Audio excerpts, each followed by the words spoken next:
Un juge raciste accuse un adolescent noir. Tout change lorsqu'il appelle son père, le procureur général. Dès que Terrence Monroe, 16 ans, entra dans la salle d'audience, l'atmosphère changea d'une manière presque physique, comme une main invisible effleurant les visages de tous les spectateurs.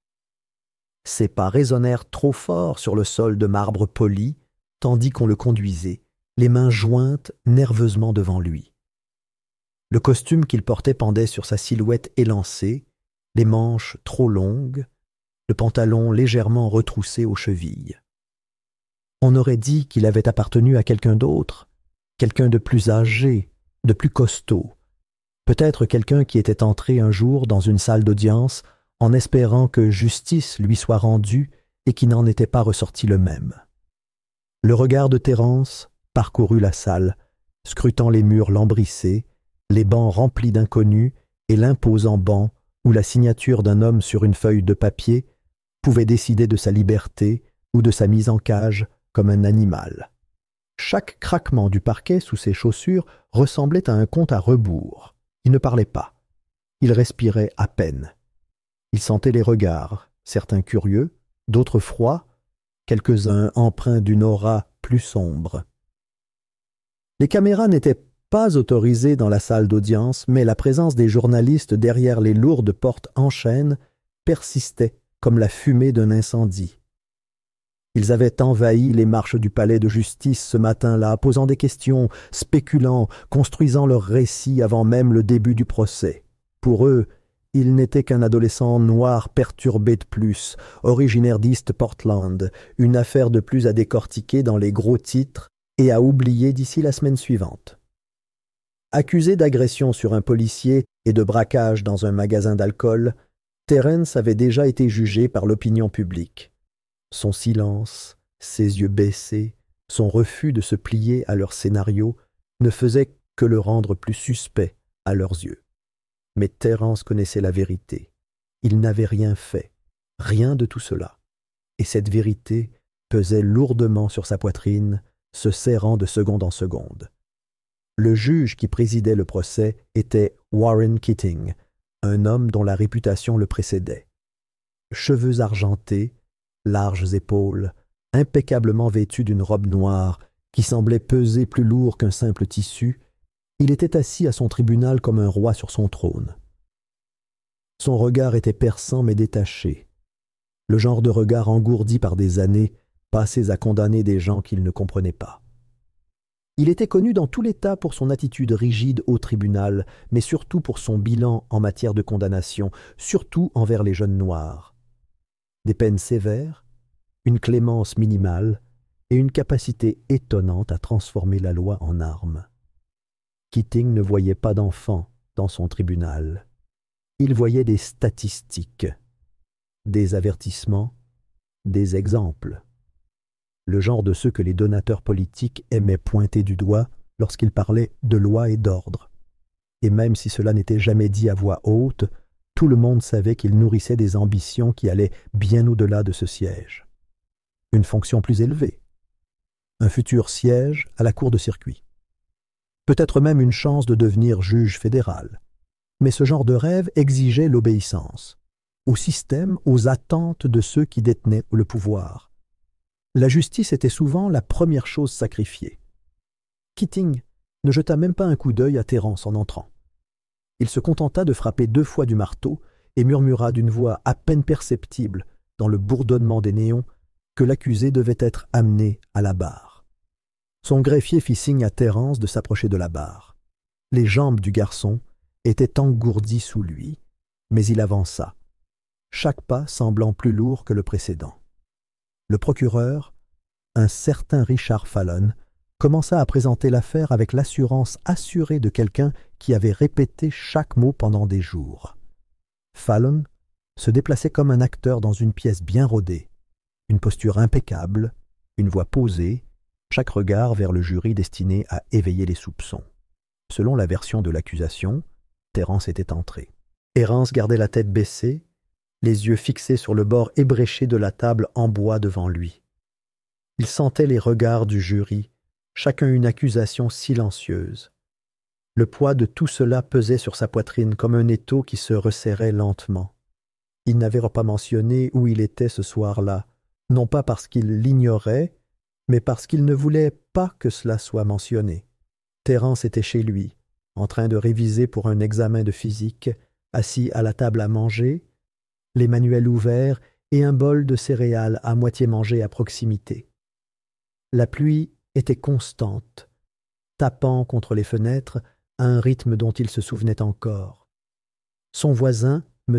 Halvorsen, un homme âgé qui vivait seul et regardait souvent la télévision les stores ouverts, l'avait vu à travers la fenêtre plus d'une fois ce soir-là. Ils avaient même échangé un signe de la main à travers la vitre lorsque Terence s'était levé pour s'étirer.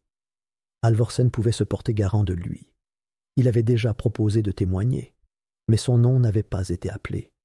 Sa déposition n'avait pas été soumise. C'était comme s'il n'existait pas. L'avocat commis d'office de Terence, Bill Peterson, était assis à côté de lui, feuilletant ses notes sans s'empresser. Ses yeux étaient fatigués, ses mains lentes, son costume froissé aux poignets. Peterson avait à peine parlé à Terence depuis le début de l'affaire, juste quelques conversations précipitées dans le couloir, la plupart se terminant par une variante de la même phrase « Accepte le plaidoyer ». Pour Peterson, l'affaire était déjà terminée. Il en avait vu suffisamment pour savoir comment elle se terminait généralement, surtout avec Keating à la barre et Fallon à la barre. La justice, dans cette salle d'audience, était un fantasme. La survie était l'objectif. Peterson s'était penché et avait murmuré de nouveau plus tôt dans la matinée, le souffle lourd de café rassis et de résignation, que l'accord proposé était 3 ans de détention pour mineurs, suivi d'une mise à l'épreuve. C'était mieux que de risquer 20 ans. 20 ans pour un crime que Terence n'avait pas commis. Mais Terence ne pouvait pas le supporter. Non pas par courage, ni par fierté, ni par désir de faire valoir son point de vue. Il ne supportait tout simplement pas l'idée d'être en cellule pour quelque chose qu'il n'avait pas fait. Il ne pouvait pas imaginer se réveiller chaque matin dans un établissement où l'on apprend à des garçons comme lui à se croire brisés. Il ne pouvait pas imaginer se regarder dans le miroir à 36 ans et se demander ce qu'aurait été sa vie s'il avait résisté. La salle d'audience semblait se refermer sur lui. La voix de Keating semblait provenir d'une source sous-marine lorsqu'il rejeta la requête de la défense visant à admettre de nouvelles preuves. Peterson avait tenté, sans conviction, de présenter les images de surveillance du voisin, des images qui montraient clairement Terence à l'intérieur de la maison au moment précis du cambriolage. Mais le juge les avait rejetées, les jugeant non concluantes et hors de propos, invoquant des vices de procédure. Il avait rejeté la demande de délai supplémentaire pour rassembler des témoins, prétextant que le procès avait déjà suffisamment été retardé. Fallon eut un sourire narquois. Peterson soupira. Et Terence resta figé, le cœur battant à tout rompre. Il ne savait pas combien de temps il resta assis là avant que le silence ne se brise à nouveau. Le juge déclara une courte suspension d'audience. Le marteau s'abattit comme un marteau, et les gens commencèrent à bouger, à chuchoter, à se lever.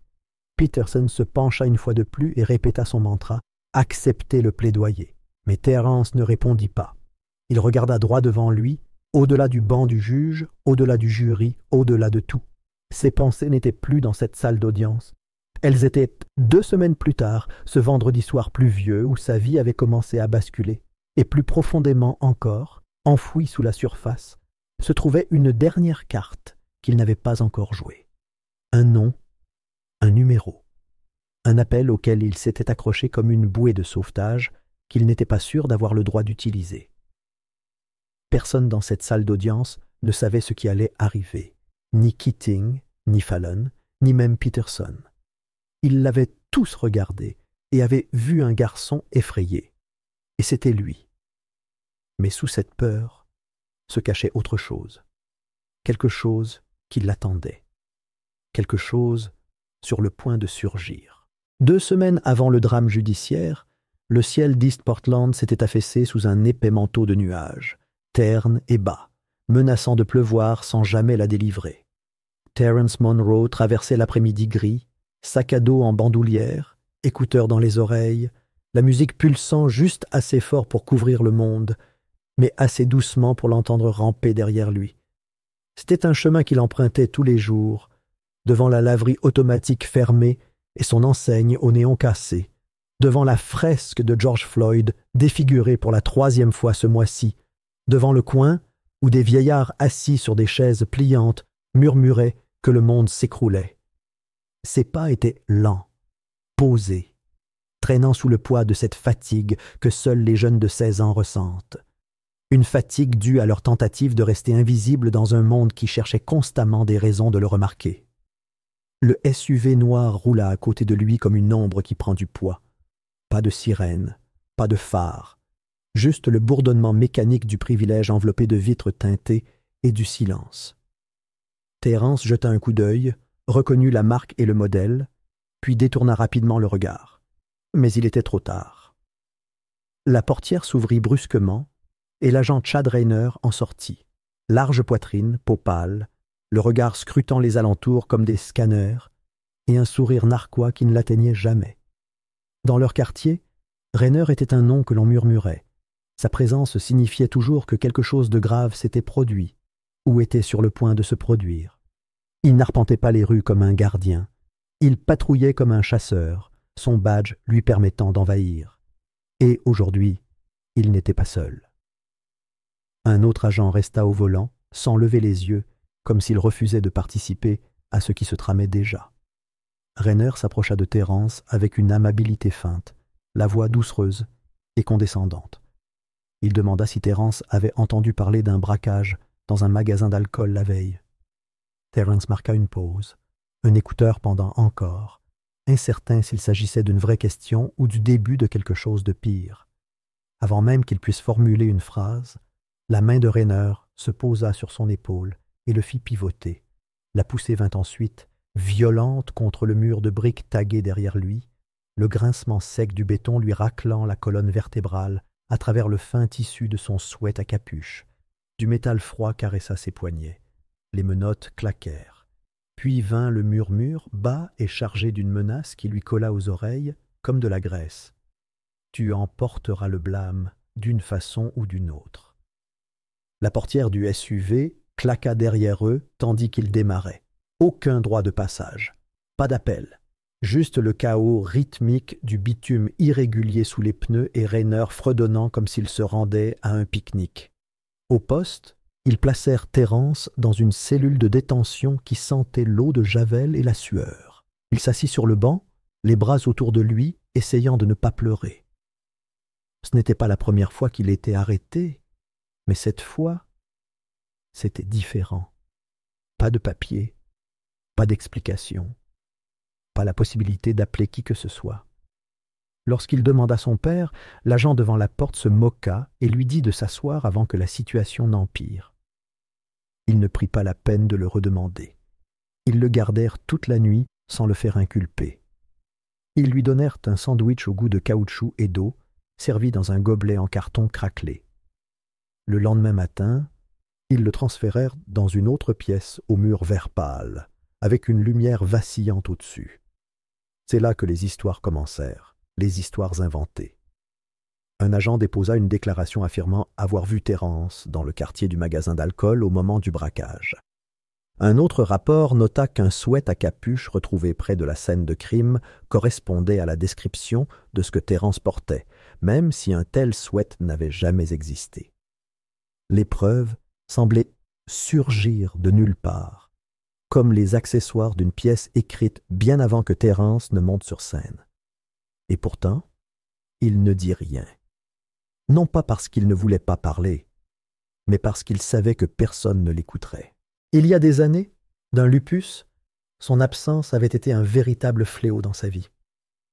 Depuis, il vivait chez sa tante, une femme qui faisait des doubles journées et avait à peine le temps de le regarder dans les yeux, et encore moins de se battre contre le système. Quant à son père, Terence parlait rarement de lui. Personne à Portland ne savait vraiment qui était son père, et c'était intentionnel. De retour au tribunal, 2 semaines plus tard, les murs semblaient plus serrés qu'auparavant, plus serrée, comme si la pièce elle-même s'était retournée contre lui. L'expression du juge Keating était impassible tandis que la défense tentait de présenter de nouvelles preuves, notamment les images de surveillance de la caméra Ring installée sur le porche de M. Halvorsen. Les images étaient claires. On y voyait Terence, assis à sa table à 20 et 1h43, exactement 1 minute après le braquage du magasin d'alcool. On y voyait la douce lueur d'une lampe derrière lui. On y voyait M. Halvorsen lui-même, passant devant sa propre fenêtre, saluant à travers la vitre. Et pourtant, Keating les a qualifiées de « non concluantes ». La salle d'audience murmura. Peterson se leva, les lèvres pincées, visiblement hésitant entre se battre et se rendre. Le procureur se renversa dans son fauteuil, les doigts entrelacés, un sourire se dessinant juste assez pour montrer les dents. Et Terence, quelque chose en lui se brisa. Il se leva, lentement d'abord, comme s'il se décollait du sol d'un rêve, et coupa la parole à son propre avocat au milieu d'une phrase. Sa voix n'était pas forte, mais elle n'avait pas besoin de l'être. Elle tranchait la tension comme un scalpel. Il demanda à passer un appel. Le juge cligna des yeux, agacé. Il lui annonça que le temps des appels était passé. Mais Terence ne s'assit pas. Il soutint le regard de Keating sans sourciller, et pour la première fois, la salle d'audience vit quelque chose de différent en lui. Non pas un simple gamin effrayé essayant de survivre, mais quelqu'un tenant une allumette, les mettant au défi de voir ce qui se passerait s'il la craquait. Il leur rappela à tous, calmement, qu'il n'avait jamais passé son seul appel téléphonique. Un silence s'installa, épais, mesuré.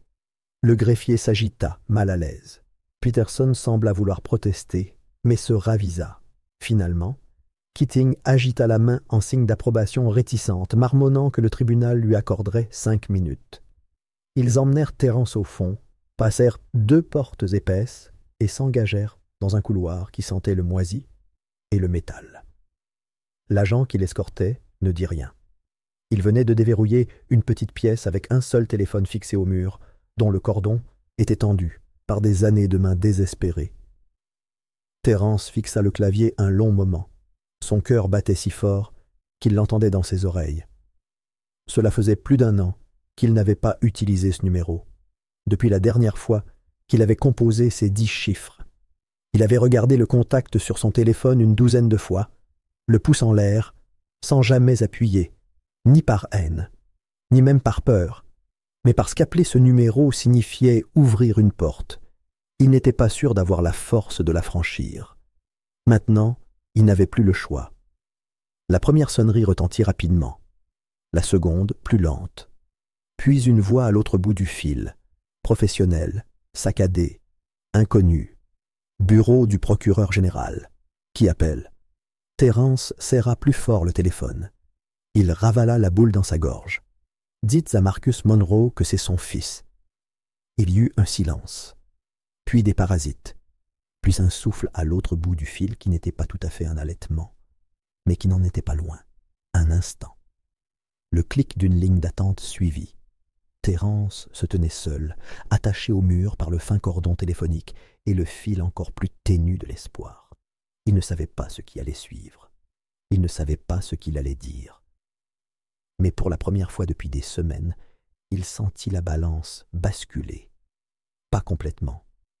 Pas assez pour faire pencher la balance, mais juste assez pour la sentir bouger.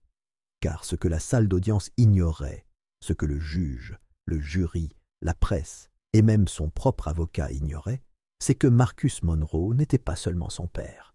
Il était procureur général des États-Unis.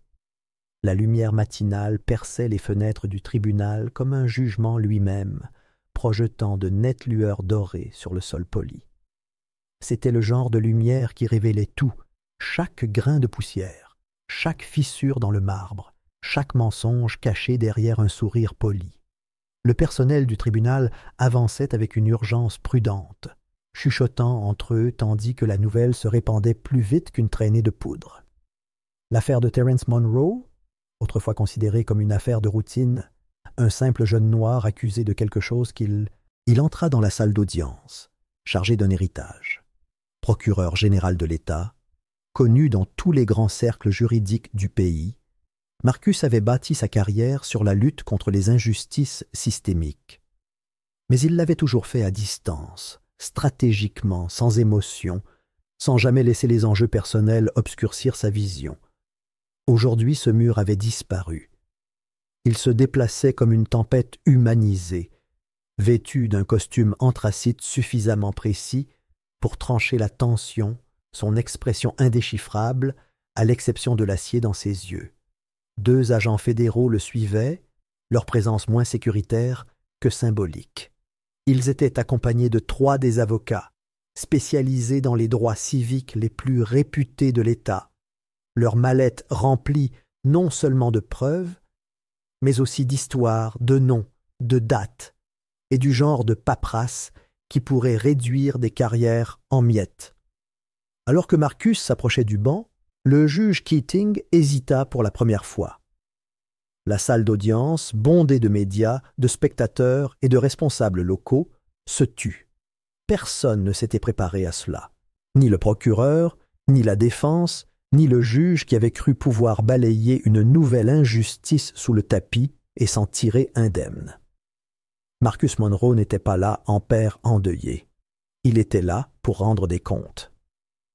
Il commença par déposer une requête officielle en annulation de toutes les charges retenues contre Terence, d'un ton calme mais tranchant, chaque mot étant délibéré et lourd de conséquences. À cette requête s'ajoutaient une multitude de nouvelles preuves, des caméras de surveillance horodatées, synchronisées sur 3 intersections, montrant Terence rentrant de l'école à pied à l'heure exacte du braquage du magasin d'alcool. Les images ne laissèrent place à aucun doute. Il y avait également une déclaration sous serment de M. Halvorsen, le voisin âgé, attestant de la présence de Terence à sa table lors du crime présumé. Enfin, Marcus déposa une demande sous serment d'ouverture d'une enquête interne sur la conduite de l'agent Chad Rayner, citant 3 plaintes passées mystérieusement disparues de son dossier personnel. Chaque élément de preuve fit l'effet d'un coup de massue, résonnant dans toute la salle. L'accusation se démena. Le juge Keating ajusta ses lunettes, visiblement ébranlé. L'espace d'un instant, le système trembla. Mais la résistance se fit soudain, habile, expérimentée et immédiate. À huis clos, la machine politique s'activa. Les lignes téléphoniques s'allumèrent d'alertes codées.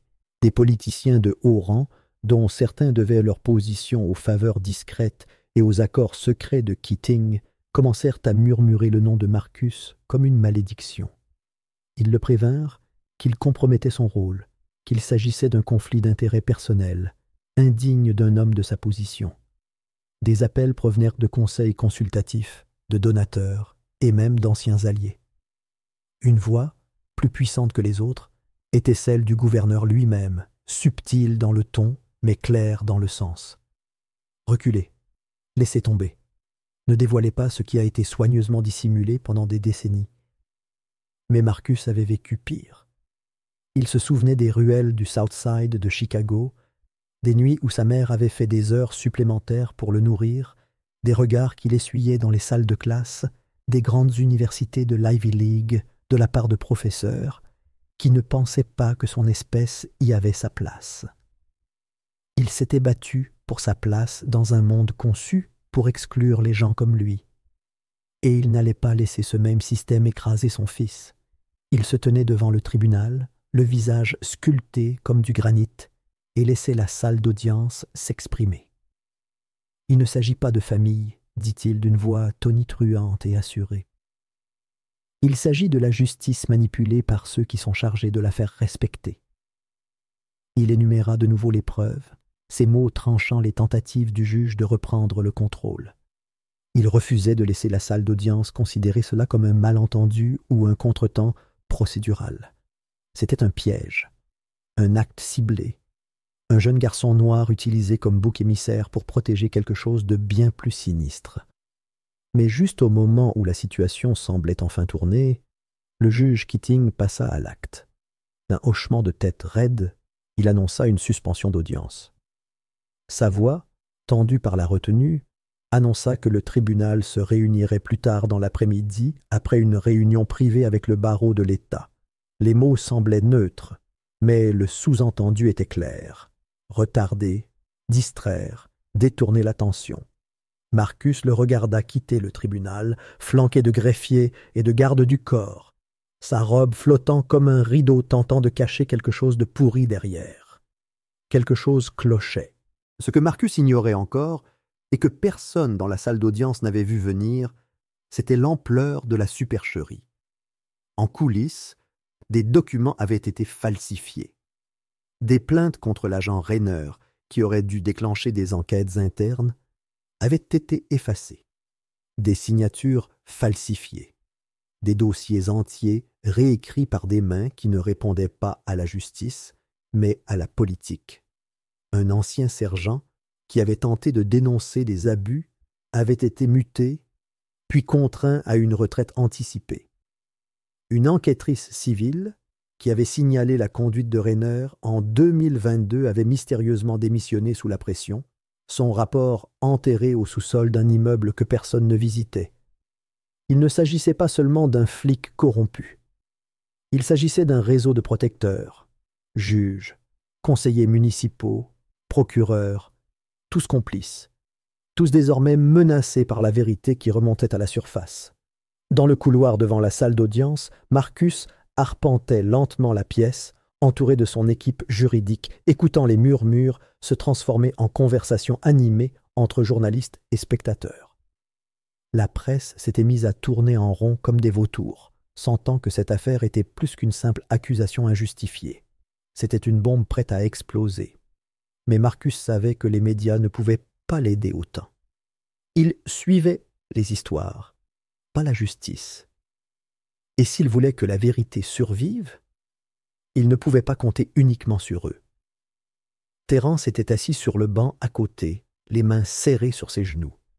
Pour la première fois, il regarda son père non seulement avec confusion ou hésitation, mais avec autre chose, une sorte d'espoir fragile. Il n'avait pas vu Marcus depuis des années, n'avait échangé que quelques mots en passant. Mais à présent, cette distance semblait se dissiper, même si aucun d'eux ne prononçait un mot. Marcus surprit le regard, et il hocha la tête, juste une fois, assez pour dire à son fils qu'il était vu, qu'il était cru. Au bout du couloir, un homme en costume gris chuchota dans un téléphone, sans quitter Marcus des yeux. Un autre conseiller politique, un autre acteur du jeu. Marcus avait déjà vu des gens comme eux. Il savait que leur pouvoir ne provenait pas de la vérité, mais de l'illusion, du fait de faire croire que justice était rendue, tout en la déformant discrètement en coulisses. Et maintenant, ce rideau brûlait. Dans le cabinet privé, le juge Keating rencontra 2 représentants du barreau de l'État. Mais il ne s'agissait pas d'une réunion consacrée aux preuves. Il s'agissait de limiter les dégâts. L'un des membres du jury, lui-même ancien procureur, exprima son inquiétude quant à l'implication de Marcus. L'autre, un ami de longue date de Keating, avertit qu'autoriser l'abandon des charges soulèverait des questions sur la manière dont l'affaire avait été traitée dès le départ. Des questions auxquelles il n'était pas prêt à répondre. Le jury pencha pour une impasse, voire pour un transfert du procès vers une autre juridiction où les faits pourraient être réexaminés. Leur langage était soigné, presque académique. Mais l'objectif était clair, enterrer la vérité avant qu'elle ne soit portée devant le tribunal. Pendant ce temps, Marcus se tenait devant une caméra de télévision locale, non pas avec des déclarations préparées, mais avec une conviction brute. Il raconta l'épreuve. Il a rappelé aux téléspectateurs que Terence avait été détenu sans inculpation, qu'il avait été pris pour cible et que le même policier responsable avait un passé que personne ne voulait aborder. La vidéo est devenue virale avant même qu'il ne remette les pieds dans la salle d'audience. Mais Marcus savait que viralité ne signifiait pas victoire. Pas encore. Lorsque le tribunal a repris ses audiences, Keating est revenu avec une posture différente, plus tendue, sur la défensive. Il a annoncé que de nouvelles requêtes seraient examinées, que le tribunal se réunirait à nouveau dans 48 heures pour examiner les preuves présentées. Il l'a dit sur le ton d'un homme qui fait semblant de proposer un compromis tout en creusant un trou plus profond. Marcus n'a pas bronché. Il a vu les choses telles qu'elles étaient. Une tentative de temporisation, espérant que la pression d'en haut le forcerait à agir. Mais Marcus n'avait aucune intention de céder, car il ne s'agissait plus seulement de Terence. Il s'agissait de chaque garçon menotté sans raison, de chaque plainte disparue, de chaque famille qui n'a jamais obtenu de réponse. Et maintenant, alors que le masque commençait à tomber, le monde entier regardait. Le dernier jour d'audience s'est levé sous un ciel gris de Portland, lourd du poids de ce qui allait arriver. Au lever du soleil, la foule s'était déjà massée devant le palais de justice, le souffle s'élevant en nuages face au froid. Les manifestants brandissèrent des pancartes portant le nom de Terence, accompagnés de mots comme « justice » et « réformer maintenant ». Certains pleuraient, d'autres criaient, mais tous se tenaient debout, une même exigence, que la vérité soit entendue sans distorsion. Les camions satellites des principales chaînes d'information bloquaient les carrefours, leurs hautes antennes s'élevant vers le ciel telles des sentinelles. Les présentateurs nationaux, vêtus de manteaux sur mesure, répétaient leurs répliques sur la confrontation juridique la plus explosive que la ville ait jamais connue. À l'intérieur du palais de justice, la tension était palpable. La sécurité était renforcée. Les commissaires de police arpentaient la salle d'audience, l'œil exercé scrutant chaque visage. Les journalistes remplissaient la galerie, stylos prêts, caméras braquées. Chacun comprenait qu'il ne s'agissait pas simplement de la continuation d'un procès, mais d'un règlement de compte. Marcus Monroe se tenait calmement au premier rang de la salle d'audience, habillé non seulement pour la bataille juridique, mais aussi pour le moment dont l'histoire se souviendrait. Son costume anthracite était impeccable, sa posture exprimait la fougue discrète d'un homme qui avait vu le système se déformer, mais qui ne le laisserait plus briser ceux qu'il aimait. Soutenu désormais par une équipe complète du ministère de la Justice, Marcus avait intenté une vaste action en justice fédérale contre le système judiciaire de la ville. Personne n'avait anticipé une telle escalade, pas même ceux qui avaient orchestré la dissimulation. L'audience qui suivit fut jugée d'urgence. Mais chacun savait que cette urgence existait depuis des années, enfouie sous la politique, le silence et la peur. Tout commença par les preuves, des documents autrefois expurgés, illisibles, désormais restaurés et présentés en couleur sur les écrans du tribunal. Des images vidéo cartographiaient les allées et venues de Terence au moment des faits présumés, ne laissant aucun doute sur son innocence. Mais cela ne s'arrêta pas là. Une à une, les voix cachées se firent entendre, refusant désormais d'être complices d'un système qui avait transformé la justice en un jeu de pouvoir. Une ancienne greffière, pâle et tremblante, a admis avoir été payée pour égarer des preuves cruciales dans plusieurs affaires précédentes de Rainer. Sa voix s'est brisée lorsqu'elle s'est rappelé comment elle rentrait chaque soir chez elle, rongée par la culpabilité, mais terrifiée par ce qui arriverait si elle parlait. Un ancien détective, travaillant aujourd'hui dans la sécurité privée, a révélé que le dossier de l'agent Rainer regorgeait de plaintes de civils, dont beaucoup émanèrent de jeunes hommes noirs, mais que ces plaintes n'avaient jamais dépassé le stade de l'examen interne. Des officiers supérieurs avaient approuvé leur licenciement, invoquant un manque d'intérêt. Lorsqu'on lui a demandé pourquoi il ne s'était pas manifesté plus tôt, l'homme a eu du mal à soutenir le regard de Marcus, car personne ne l'aurait cru à l'époque. C'est alors que le coup le plus accablant est arrivé. Un expert en criminalistique numérique a révélé une série de courriels internes récupérés au bureau du gouverneur. Dans un fil de discussion, un conseiller principal a évoqué le coup politique de laisser Marcus brûler la maison.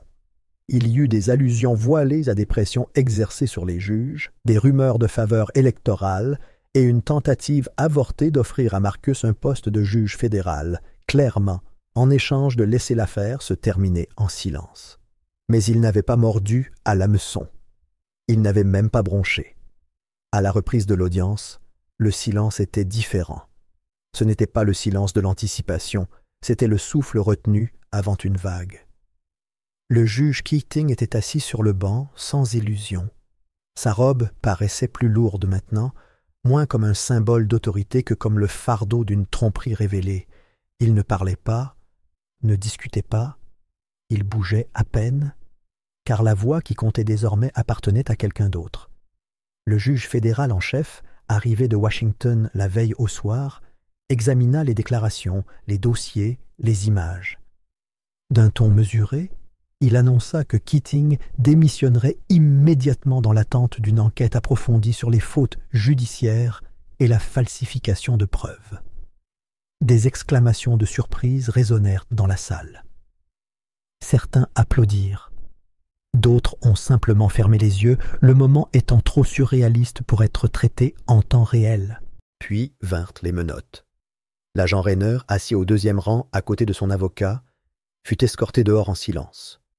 Aucune résistance, aucune réfutation, juste un visage dépouillé de toute arrogance, englouti par le poids de la vérité qui avait enfin fait surface. Il allait être accusé de multiples crimes, dont obstruction à la justice, falsification de dossiers et violation des droits civiques. Mais ces étiquettes ne rendaient pas compte de toute l'ampleur de ses actes. Les dégâts, la peur, les cicatrices invisibles mais durables qu'il avait laissées. Et puis enfin, ce fut fini. Les charges contre Terence furent abandonnées avec préjudice, ce qui signifiait qu'elles ne pourraient plus jamais être retenues.